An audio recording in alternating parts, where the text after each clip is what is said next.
All right, so if you just finished watching the last episode of WandaVision, like us, you have gone through a roller coaster of emotions, and you just want somebody to talk to about it. I'm Antonio Ache. I'm Levita Josue. And this is Comrom, where we do nerd reviews with the with the occasional booze. So real quick, since WandaVision's finally over, the finale premiered today as of this recording. Major spoiler warning coming up, so if you have not seen the finale, go over there, check it out, then come over here so we can talk about it in the comment section. This has been a crazy show when it comes to concept, to the plot, to, like you said, roller coaster of emotions. What did you think about the finale? Yo, the finale was outstanding. I'm always watching it as we're doing these, and I'm noticing yet again that they just started off right into the action. We got everything from like the joy of seeing the fight between all the people that fought and all the different powers that were used, as well as having those like heart-tugging moments. It was like a full course meal for your eyes and your heart and etc. Yeah, definitely. I think at the end of it, I was what was going through my mind, I was like, oh, this is one very unique love story, a very tragedy actually, if you will. But man, yeah, I thought that was pretty dope. So a couple things. So question to you: at the beginning of the series, when we first started doing videos on this show, we were talking about the counts of Mephisto being the big bad in season 1, but it turns out that it was Agatha Harkness. So do we think this is something that we're still going to see in the future, or talk to me, what are you thinking? All right, so I would like to apologize to everybody who may have been thrown by the wayside when I said, oh, that's Mephisto. We were all doing it, it's okay, but I wasn't. I stick with it though. I stand by it. Okay. Because the teaser at the end of the episode, with the second post-credit scene, I feel like that's not her actual kids reaching out to her. That is Mephisto or somebody like him. That is like, yo, she's obviously going to do what she has to do to get these kids. If I can use her, then we can, have her tap into the multiverse. So my question being not... Gotcha. So my question being not as knowledgeable as you is, the kids then, are they real? Or what's up with that? Or, I mean, I feel like they can't just tease us this whole series with these children that we want to see grow into these awesome superheroes. How do you think they will come back in the picture? Having read the Young Avengers comics, which if you haven't, check those out. When you do, hit us up in the comments. It's great stuff to talk about. I'm always there for it. So the comics, they show the Young Avengers, and 2 of the Young Avengers are Wiccan and Speed.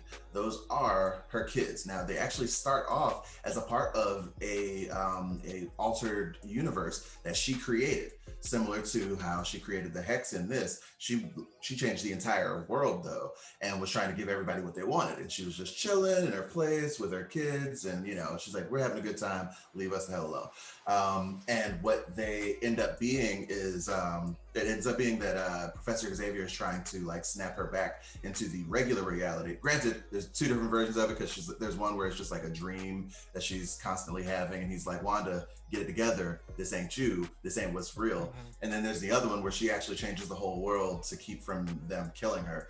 And in that one, everybody has to like come back to their original self, and they gather their own memories and everything through a character who's not even important. And then they all come at her again, and she's like, Jesus Christ, y'all just won't leave me alone. No more mutants. And that's when all that happens. And then the world goes back to normal, except for the fact that the mutants are depowered.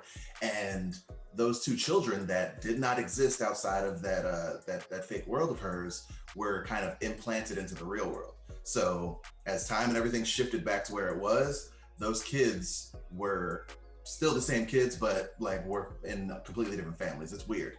The twins even get split up to 2 different families too. Okay, now that she's created the world and she's destroyed it, and especially people there in Westview that have gone through this a couple times, do you think these specific people that were in the city, this fake city, are going to become mutants because they kind of went through what Monica Rambeau went through, or not really? I'm going to say no, mainly because Monica subjected herself to the Hex 2 out of the 3 times that she went through it. The first time she was just, touching some stuff she shouldn't have been touching. The second time the third time she forced her way in. And the second time Wanda actually shoved her out. So her going through the hex the way that she did was completely unplanned, except for that second time. Everybody else, they were enveloped in it initially and changed the way that they were supposed to be.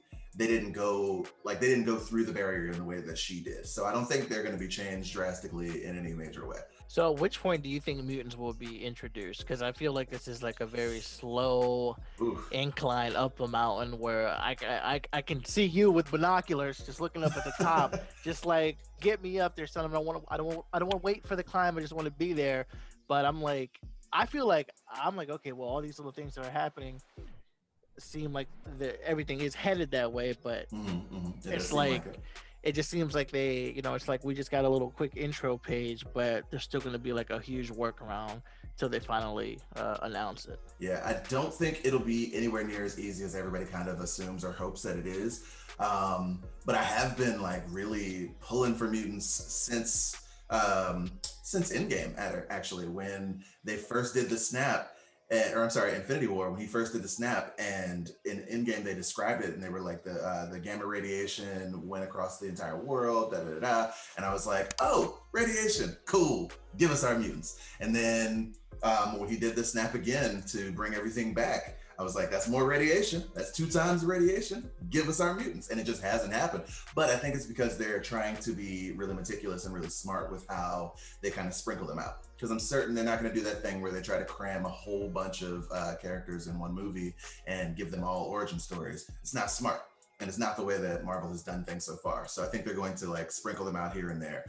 And my craziest theory for how they're going to bring a mutant in is Rogue, because her storyline and how she got the like full extent of her abilities is closely tied to Captain Marvel. And I don't know if you know, but Brie Larson has been doing commercials with Nissan and specifically driving the Rogue.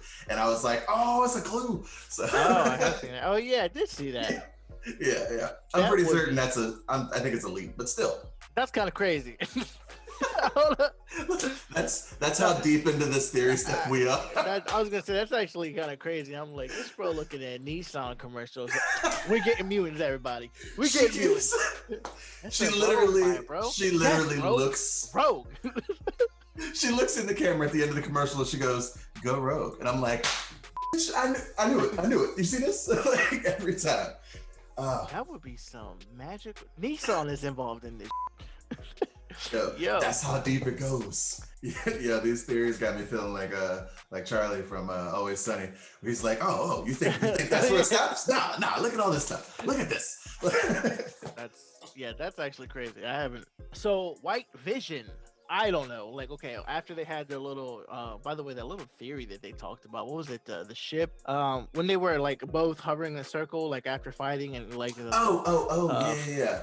Sorry, no, I didn't catch the name of the ship that they were talking about. Gotcha. But basically, it's the theory of if you change the parts of what makes the whole, is it still the same thing? Even if exactly. Like you're reforming the same thing, which one is? And I love that they actually had. They had Vision and Image, White Vision, whatever you want to call them. I love the fact that they had them have kind of a philosophical sort of reasoning behind it, as opposed to just being like, I'm gonna punch you real hard and then things will make sense, because they don't always just work out super simple. Like sometimes you have to find a different way around the big bad of the season, and I love that. I'm constantly saying that it shouldn't be that we ended things with a rah-rah speech for the hero and then the hero went out and punched things harder than it was before, or the run Barry run of it all. It should have legit sort of stuff. So like the way that she defeated Agatha was some things that Agatha taught her accidentally, an episode or 2 ago. And the way that he defeated him was by thinking abstractly about his own situation. He could have been like, I'm Vision and you aren't, and I'm gonna show you. But he was like, nah, think about it. Are we though? Right? Are we Vision though? Okay, so looking at your computer screen, I'm like, okay, let's talk about that suit though. Yeah. Yeah, that's her, right? It looked kind of weird on my side. Okay. Sorry, it's really dark. I'm gonna skip this one. There we go. But Yeah, and I've been talking about this for a minute too, because when they showed the promo image for it and they had all of the like different portions in the TVs, I was like, ooh, different suit. And I've been waiting to see it. And it's the most comic accurate suit aside from like Iron Man that we've gotten so far. And it is outstanding. The rest of the series has been a shifting through all of the different types of sitcoms that were influencing her when she was younger. Even in the last episode, it was like a previously on, and they gave us the reason behind all of it. This time around, they were like, they dropped all the pretense, and obviously the fun and games are over, and it's time for everything to get down to the get down. This episode was tonally and visually much darker. I don't know if you had trouble. Like, I tried to watch it first thing this morning, and my TV is kind of in front of a window, so there was a whole lot of light behind the window and just nothing but darkness. I thought I was watching that one episode of Game of Thrones again. I thought you were gonna say I thought I was watching Superman versus Batman again. No, I saw that meme when they're like, dark. man, I can't watch these DC movies because they are dark, man. I don't mean like dark as in like sad. I mean they're dark. I can't see them. Big facts. Zack Snyder loves his grayscale, but this episode was very dark, and especially in those times where it was showing inside Agatha's head, which was on purpose. It was like her origin was a very dark one. What was possibly going to happen to Wanda in there, very dark. Her mind, very dark. It was nice. I appreciated it, but I definitely had to turn up the brightness on my TV. So when she was throwing the beams at Agatha, and the ones that she was purposefully missing, she was writing like some kind of witch scripture on the dome, right? Yeah, she's setting up the runes on the hex so that she can control that. Because that was one of those things that I thought about but didn't think about. When she first said it in episode 8, where she was like, only the witch who set the runes can use their magic in that space. I was like, oh, but I was more focused on the fact that it seemed like Wanda could still use her telepathy, but she couldn't use any of her like hex ability or her chaos magic or whatever. Right. But it turned out that was actually going to be the fix for all of it. Put the runes on the entire hex, and then what's she gonna do? Speaking of witchy goodness, a quick little note: when they had that first fight and it was just Agatha and Wanda, and she threw the truck at her or the car at her and knocked her into the house. You see the boots just laying there, whatever. That was obviously a nod to classic witches in TV, Wizard of Oz and junk, dropping the junk on her. They also had magic callbacks to the flourish portion when he took the handcuffs off. That was a callback to him learning magic in Ant-Man, and to Vision's earlier statement in the show. Post-credits scenes. Let's talk about it. The Skrulls. The last time we saw the Skrulls was actually in Spider-Man. So, maybe watch that movie. But the first time we saw him was in Captain Marvel, and that was connecting to Monica Rambeau's childhood. And obviously, her mom worked with them and helped save the day. If you haven't seen Captain Marvel by now, sorry for spoiling, whatever. But yeah, so I honestly thought it was going to be the Skrull daughter that we saw in that movie, but it doesn't seem like it. She didn't say like, hey girl, how you been? She was like, I was sent by your friend of your mom, and the thought is it's Fury, and up there is the Peak, which is the name of Sword's installation out in space. So gotcha. That's probably where he was at the end of Homecoming when you saw him, walking, and it was all space and whatever around him. That's what it's looking like. So the first time I watched it, I noticed that she was, living a life, but also astral projecting and checking out all that the Darkhold had to offer. But I also noticed the second time that what appeared to be around her weren't just runes, and they weren't just anything. They looked like little globes. They looked like she was searching other worlds, other planes of existence, etc. So if she's already seeking other worlds, and the Darkhold is allowing her access to, untold, power and junk. And then she hears that call out from her child or children. Then she's probably going to go even further into this dark realm and even further into a chaotic, troublesome type of magic, entering us all into a multiverse of madness. And I think that's why I think she's going to be the cause of, but not the actual villain in Doctor Strange's sequel. Do us a favor and leave us a comment if you have any idea how this is going to play into the other movies. Not just Doctor Strange, but also Spider-Man. If you guys enjoyed this video, go ahead and give it a like. Make sure you hit the bell icon and subscribe so you don't miss a single thing that we got coming. I've been Antonio Ache. I'm Levita Josue, and this is Comrom, where we do nerdy reviews with the occasional booze.